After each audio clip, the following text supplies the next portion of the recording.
مراد آباد میں ایک بڑے شاعر گزرے ہیں، جگر مراد آبادی رحمت اللہ علیہ، بڑے شاعر تھے، عمدہ غزل کہتے تھے، استاد الشعراء تھے، سارے شعراء ان کو اپنا استاد سمجھتے تھے۔ مگر اللہ کی شان دیکھیں کہ اس بندے کو شراب کی عادت پڑ گئی تھی اور وہ کھلے عام شراب پیتا تھا، ڈرتا جھجکتا نہیں تھا، مشہور شرابی تھا، مگر تھے بہت ذہین اور بڑے اچھا کلام کرنے والے تھے۔ اس زمانے میں ایک وزیر تھے عبدالرب نشتر، وہ بھی شاعر تھے، نشتر ان کا تخلص تھا۔ ایک مرتبہ ان کے دفتر میں جگر مراد آبادی ملنے کے لیے گئے۔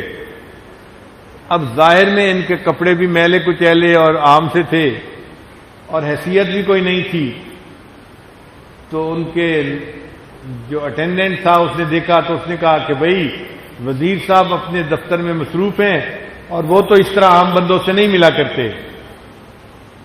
جگر صاحب نے کہا کہ یہ چھوٹی سی پرچی ہے، یہ انہیں دکھا دو، مجھے اجازت مل جائے گی۔ وہ خادم بڑا حیران ہوا، یہ کون بندہ ہے بھائی جو اتنے دعوے سے کہہ رہا ہے؟ انہوں نے کاغذ کی چھوٹی سی پرچی پر ایک مصرع لکھا، نشتر سے ملنے آیا ہوں میرا جگر تو دیکھ، نشتر سے ملنے آیا ہوں میرا جگر تو دیکھ۔ اب اس میں نشتر صاحب کا نام بھی آ گیا تھا اور جگر صاحب کا بھی نام آ گیا تھا اور مقصد بھی بتا دیا گیا تھا۔ اس نے جا کے جیسے ہی وہ پرچی عبدالرب نشتر کو دی تو وہ تو کھڑے ہو گئے، اچھا جگر صاحب مجھے ملنے آئے ہیں۔ خود باہر آئے اور جگر صاحب کو لے کر اپنے دفتر میں جا کر بٹھایا اور پھر ان سے گفتگو کی۔ تو شعراء کی دنیا میں ان کا بڑا مقام تھا۔ اللہ کی شان دیکھیں، اللہ سبب بنانے والے ہیں کہ اس زمانے میں اجمیر شریف میں ایک نعتیہ مشاعرہ ہوا۔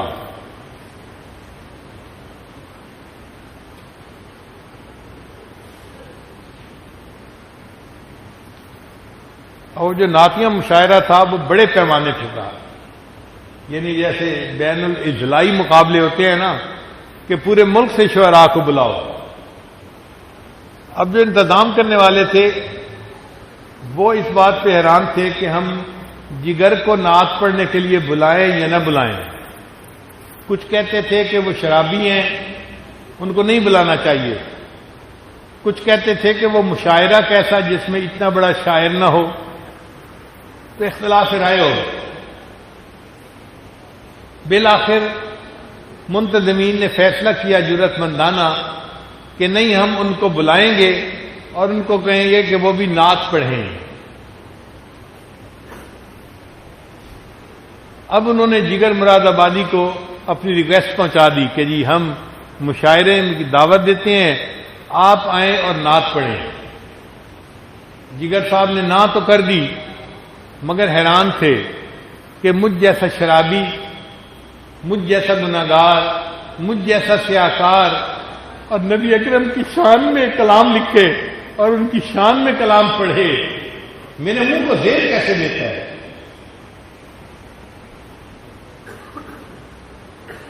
پھر ان کے دوستوں نے ان کو مجبور کیا، مگر ان کو تو نعت لکھنے سے کوئی انس ہی نہیں تھا۔ غزل لکھتے تھے، عورت کے حسن و جمال کو بیان کرنے میں بڑی مہارت تھی۔ انہوں نے ارادہ کر لیا نعت لکھنے کا، روز نعت لکھنے بیٹھتے اور بے اختیار غزل لکھ بیٹھتے، نعت لکھنی شروع کرتے اور غزل لکھ دیتے، پھر لکھے ہوئے کو کاٹتے، لکھتے کاٹتے، لکھتے کاٹتے کئی دن گزر گئے۔ ایک اذیت تھی ذہنی کہ میں اس قابل نہیں کہ مجھے نبی علیہ السلام کی شان میں کچھ لکھنے کی سعادت ملے۔ سمجھتے تھے کہ یہ میرے گناہوں کا وبال ہے۔ پھر اللہ کی شان دیکھیں کہ ایک دن ایک مصرع بن گیا اور پھر تو جیسے راستہ ہی کھل جاتا ہے۔ ایسی بارش ہوئی مضمون کی کہ انہوں نے ایک مجلس میں نعت لکھ ڈالی اور ارادہ کر لیا کہ میں جاؤں گا اور نعت پڑھوں گا۔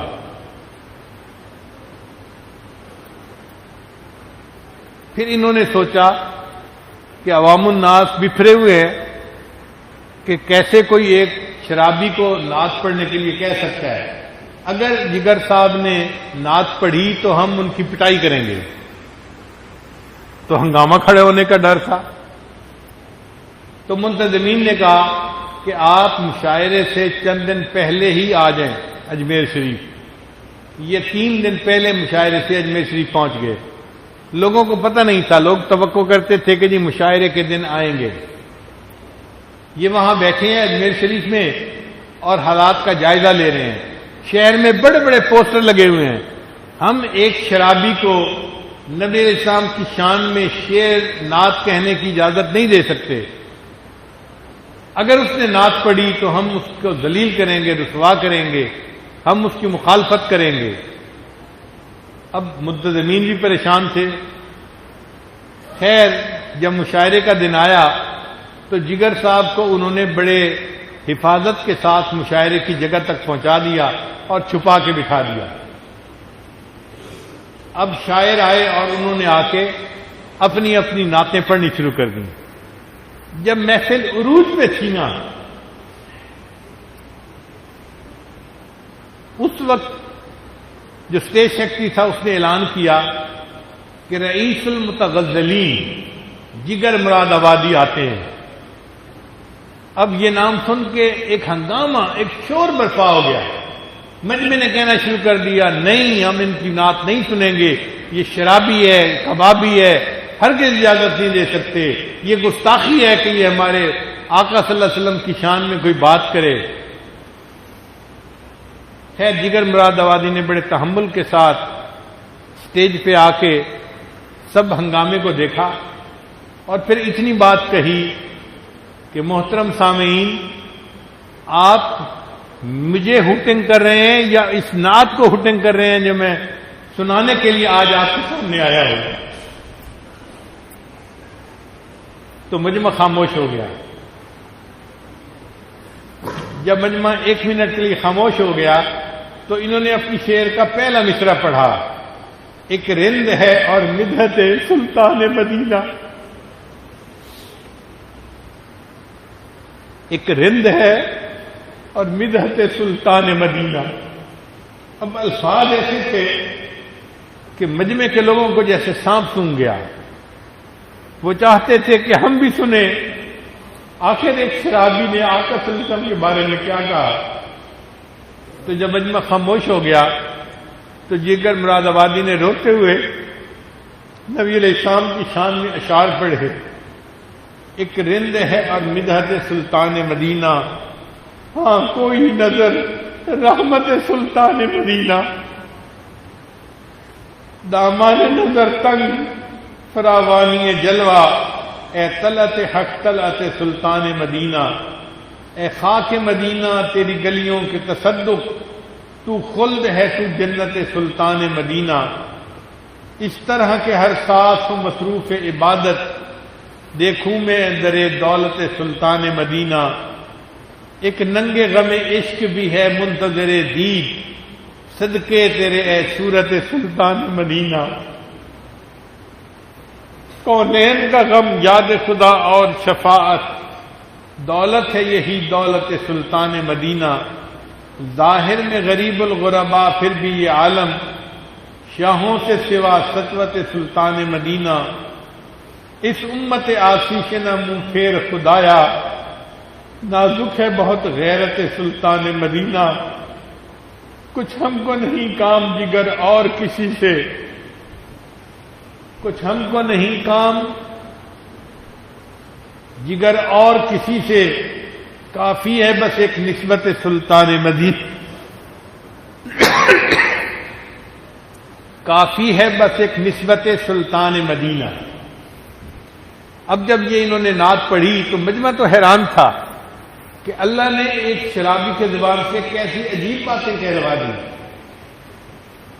یہ باتیں تو کوئی عاشق صادق ہی کہہ سکتا ہے نا. کچھ ہم کو نہیں کام جگر اور کسی سے، کافی ہے بس ایک نسبت سلطان مدینہ.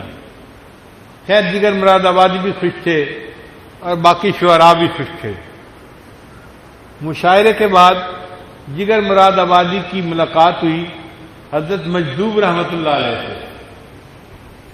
حضرت مجذوب رحمۃ اللہ علیہ اس زمانے میں گریڈ 22 کے آفیسر تھے، سیکٹری لیول کے، ڈائریکٹر لیول کے آفیسر تھے، مگر داڑھی تھی، سادہ لباس پہنتے تھے اور مولوی ٹائپ بندے تھے۔ تو جگر مراد آبادی نے دیکھا تو انہوں نے پوچھا، مجذوب تم تو مسٹر تھے، تمہاری ٹر کیسے مس ہو گئی؟ مجذوب تم تو مسٹر تھے، انگریزی تعلیم یافتہ تھے، تم تو مسٹر تھے، تمہاری ٹر کیسے مس ہو گئی؟ تو حضرت مجذوب رحمۃ اللہ نے فرمایا کہ مجھے ایک اللہ والے کی صحبت نصیب ہوئی اور اس کی صحبت سے میری ٹر مس ہو گئی۔ تو جگر مراد آبادی نے کہا کہ کیا میری بھی ملاقات ہو سکتی ہے؟ انہوں نے کہا ہاں، میں ان سے اجازت لے کے ملاقات کروا سکتا ہوں۔ جگر مراد آبادی نے کہا کہ میری 2 شرطیں ہیں۔ ایک شرط تو یہ کہ میں آؤں گا تو چونکہ پینا میری عادت بن چکی ہے، اب اس کے بغیر میں رہ نہیں سکتا، تو میں وہاں بھی جا کر پیوں گا، یہ شرط ہے میری۔ چنانچہ خواجہ مجذوب رحمۃ اللہ نے حضرت اقدس تھانوی رحمۃ اللہ سے پوچھا کہ حضرت ایک شاعر ہے، شرابی ہے، مگر آپ سے ملنے کا خواہش مند ہے، شرط یہ لگاتا ہے کہ میں آؤں گا تو میں وہاں بھی پیوں گا، رات کو پیے بغیر میرا گزارا نہیں ہوتا۔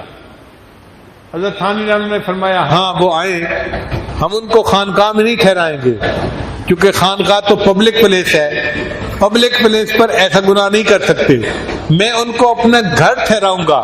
گھر میں تو کافر بھی مہمان رہ سکتا ہے، اور کافر اپنا کفر کرے یہ اس کا معاملہ ہے، اگر گھر میں رہ کر وہ شراب پیئیں گے تو شرعاً ہمارے اوپر وبال نہیں آئے گا۔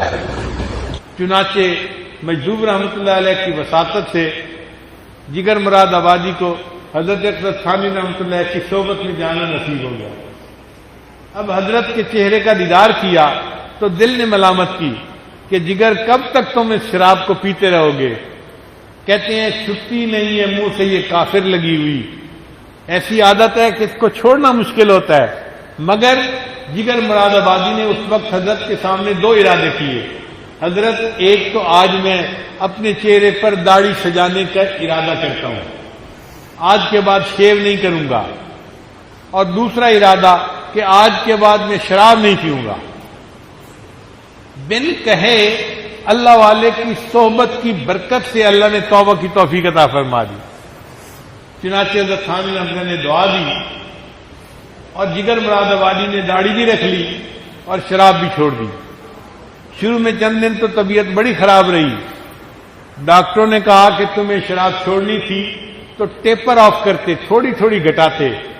کہنے لگے نہیں، جب میں نے چھوڑنی تھی تو میں نے چھوڑ دی، اب زیادہ سے زیادہ موت ہی آ جائے گی نا، اور کیا، میں اس کے لیے تیار ہوں۔ اللہ نے کیا کہ کچھ عرصے بعد صحت بھی بحال ہو گئی، شراب کی عادت بھی چھوٹ گئی، اور چہرے سے داڑھی سجنے کی وجہ سے چہرہ نورانی بھی بن گیا۔ اب لوگ جگر مراد آبادی کو دیکھنے کے لیے آتے،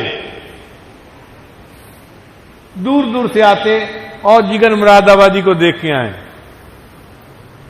تو جگر مراد آبادی کو پتہ چل گیا کہ لوگ میری شکل دیکھنے کے لیے آتے ہیں، تو جگر مراد آبادی نے اپنے بارے میں خود شعر کہا،